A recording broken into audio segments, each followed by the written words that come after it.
বিজেপির পতাকা টেনে টেনে ফেলছেন টিএমসির দেবাংশু, আর সেই ভিডিও ভাইরাল করল বিজেপি। আসল ঘটনা কি ঘটেছিল জানেন? জেনে নিন সত্য ঘটনা।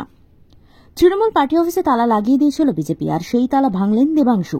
বিরোধী দলনেতা শুভেন্দু অধিকারীর বিধানসভা কেন্দ্র নন্দীগ্রামে তৃণমূলের পার্টি অফিসে তালা ঝুলিয়ে দিয়েছিল বিজেপি। পরে দলবল নিয়ে নিজেই সেই তালা ভাঙলেন তমলুকের তৃণমূল প্রার্থী দেবাংশু ভট্টাচার্য। পার্টি অফিসে বিজেপির লাগানো পদ্ম পতাকাও টেনে ফেলে দেন তিনি। বিজেপি কি বলছেন শোনাবো।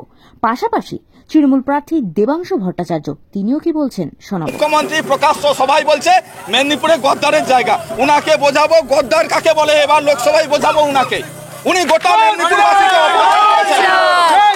আমাদের নাম শুনলে সমগ্র ভারতবর্ষ শ্রদ্ধা করে, মেদিনীপুরের নাম শুনলে যে এখানটায় প্রতিবাদী মুখ, এখানে বিপ্লবের মুখ, আর উনি ভরা জনসভায় বলছে মেদিনীপুর গদ্দারের জায়গা।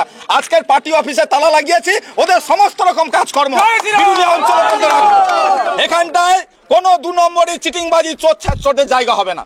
এটা আমরা ভারতীয় জনতা পার্টির কার্যকর্তা, আমরা দায়িত্ব নিয়ে বলছি। আজকে তালাটা লাগিয়ে দিয়ে গেলাম। ওদের কাজকর্ম যদি কোনো রকম রাজনৈতিক কাজকর্ম হয়, গদ্দার কাকে বলে সেদিন কিন্তু আমরা হাড়ে হাড়ে বোঝাবো মমতা ব্যানার্জি এবং তার চোরগুলা।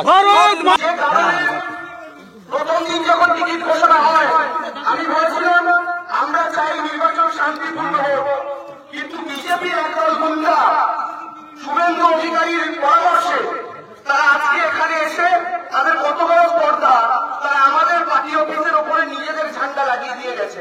আমি শুধু একটা কথা বলি, আমরা যদি একটা চুটকি বাজিয়ে পশ্চিমবঙ্গে একটা পার্টি অফিস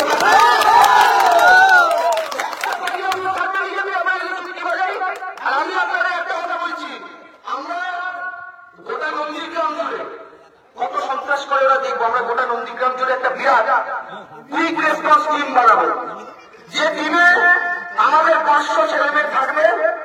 এই ভোটের 2 মাস নন্দীগ্রামের যে প্রান্তে আমাদের কোনো পার্টি অফিস কিংবা কর্মীর উপর হামলা হবে, 15 মিনিটের মধ্যে সেই 500 জনের চিকিৎসা।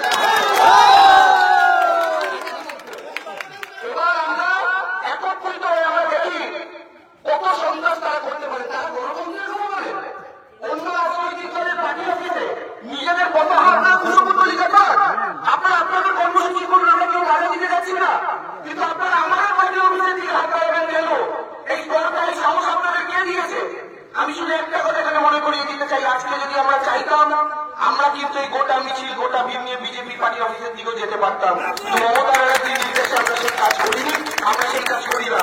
আমাদের দুর্বলতাকে, আমাদের এই সৌজন্যকে, আমাদের গণতন্ত্রের প্রতি দায়বদ্ধতাকে কেউ যেন আমাদের দুর্বলতা না মনে করেন, এটা খুব স্পষ্টভাবে আমরা এখান থেকে